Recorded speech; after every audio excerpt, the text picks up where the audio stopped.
Shavkat Rakhmonov. That man gives me chills. The tenor in your voice changed when you said his name. Yeah, it went up a notch. I've never interviewed him. I've never spoken to him.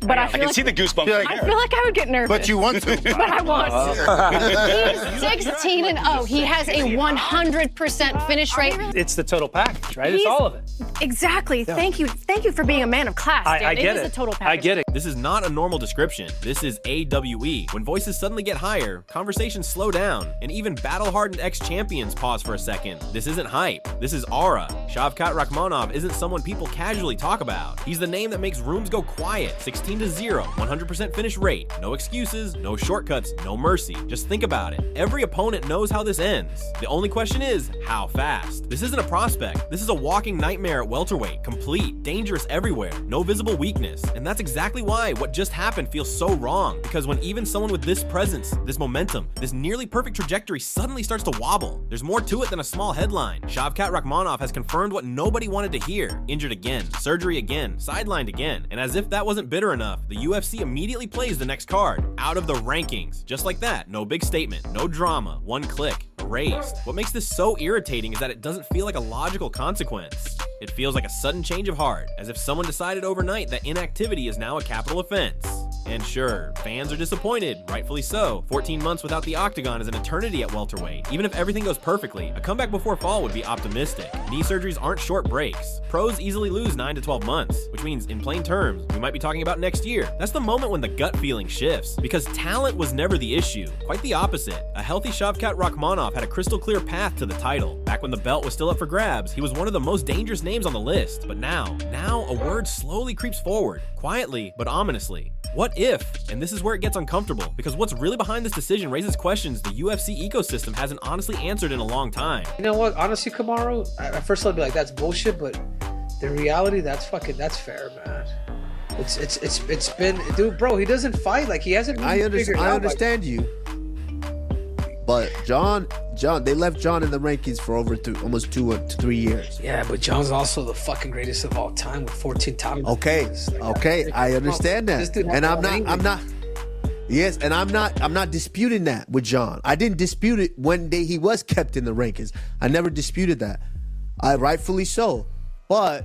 So basically, we're just picking and choosing when we leave someone in the rankings and when we don't leave them in the rankings now. And this is where the real problem lies. Both sides are right, and that's exactly why it's so frustrating. On paper, it sounds clean. If you're out for a year or more, you lose your ranking. Period, order, structure, fairness. But reality, it looks a lot more like arbitrariness. Because if inactivity truly were the ultimate standard, far more names should have disappeared from the rankings. Instead, enforcement is selective. And suddenly, Shavkat Rakhmonov is the example. Why him, but not others? Why does Colby Covington still have a number next to his name?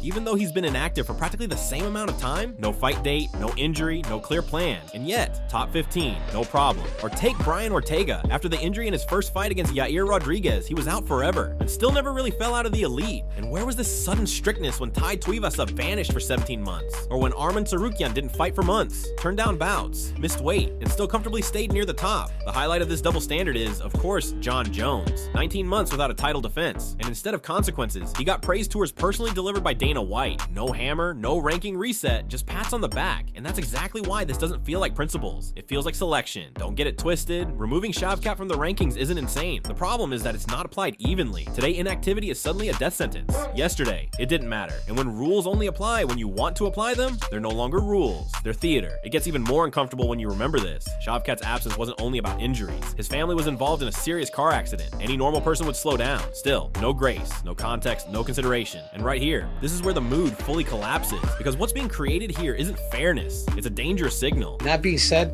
he needs to figure out whatever the fuck he's doing and really pinpoint it, because if not, bro, he's gonna be like the best there never was.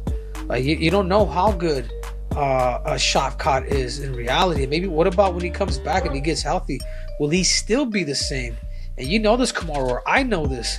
If you let go of the sport because you're injured, like you will not your motor will run different, bro. And this is the part that really hurts. Injuries don't just take time, they take rhythm, timing, trust. That invisible thing only fighters know. The ones who've lived in the tunnel for months without interruption. When you step away, the engine runs differently, quieter, hesitant, and sometimes it never fully turns over again. That's exactly why this situation is so dangerous for Shavkat Rakhmonov. Nobody doubts his talent, but talent alone doesn't protect you from the reality of the sport. Multiple serious injuries back-to-back aren't coincidence anymore. They're a pattern, and patterns in MMA rarely end well. You automatically start asking uncomfortable questions. Is he training too hard, too intense, too much sparring, or is it just brutal level bad luck? Whatever the answer is, every additional layoff widens the gap between the Shavkat of yesterday and the fighter who eventually comes back. And right here lies the real risk. Not that he loses, but that he's never the same again. Because in MMA, one injury is enough to send a career down a completely different path. Shavkat didn't have one, not two, but several, back to back. And at this point, the discussion drifts away from rankings and rules, toward the question nobody wants to ask out loud. And right here, the infamous chapter every MMA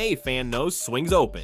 The What If book. Heavy, dusty, full of missed timelines. If Shavkat Rakhmonov continues down this road, injured, sidelined, always on the verge of a reset, his name inevitably ends up next to others people still wonder about to this day. One name that always comes up is Zabit Magomedsharipov, and for good reason. Unreal style, creativity from another universe. Undefeated, top 5, endless aura. Opponents didn't want to fight him. He had that something, and then gone. Health, cardio, retirement. End of story. No closure, just question marks. Yes, hindsight is ruthless. Looking back, you have to admit, against guys like Max Holloway or Alexander Volkanovski, it probably would have gotten ugly, not because of skill, but endurance. His lungs were always the limit, not laziness, not heart, just bad hardware. And still, that name will always come up when people talk about missed greatness. Then there's the next anomaly, one who technically shouldn't even be in this discussion. And yet, he is. Daniel Cormier, 2-division champion, legend, and still a what if. Why? Because the man didn't seriously train MMA until he was 30. 3 years later, he wins the Strikeforce Heavyweight Grand Prix. At 35, he fights John Jones for the first time. At 39, he becomes UFC Heavyweight Champion. Let that sink in. He was world class before he'd even been in the sport for 10 years. What if DC had shown up at American Kickboxing Academy at 22? More titles, more longevity, maybe even a different outcome against Jones. Nobody knows. That's exactly why he belongs here. And then, the absolute elephant in the room, Brock Lesnar. Imagine this man training MMA right out of college. No WWE, no detours, just wrestling, striking, cage. At 22, that's nightmare fuel. Yes, he was fast-tracked to a title. Yes, many fans hated him. And yes, he had clear weaknesses, especially when he got hit in the face. But facts are facts. He beat Randy Couture. He beat Frank Mir. He survived Shane Carwin, all within 6 professional fights. If Brock had started earlier, without that panic under fire, without the health setbacks, it's not crazy to believe he could have been the longest reigning heavyweight champion of all time. Maybe until Cain Velasquez destroyed everything. And that's the point. That's how MMA ghost stories are born. Not because someone was bad, but because time, health, or timing worked against them. And now, an uncomfortable thought starts creeping in. What if Shavkat is quietly heading toward that same book? Because when we jump back to reality, what's waiting there is far more brutal than any theory. And with that, the circle closes back on Shavkat Rakhmonov. There is hope. Of course there is. Everyone wants to see him back in the cage. Everyone wants to know if that killer instinct is still there. But after so many injuries, so many surgeries, so much lost time, skepticism is more than fair. In a sport where one injury can change everything, Shavkat has taken several in a row, and every single one chips away at the future. It's completely legitimate to question his training, not out of disrespect, but out of concern. Is it too much? Too hard? Too uncompromising? Somewhere, the body always sends the bill, and right now, it looks like it's doing exactly that. What hurts the most? The missed title shot. Against Bilal, against JDM. Those weren't fantasies. Those were realistic scenarios. Many believe Shavkat would have become champion there. Today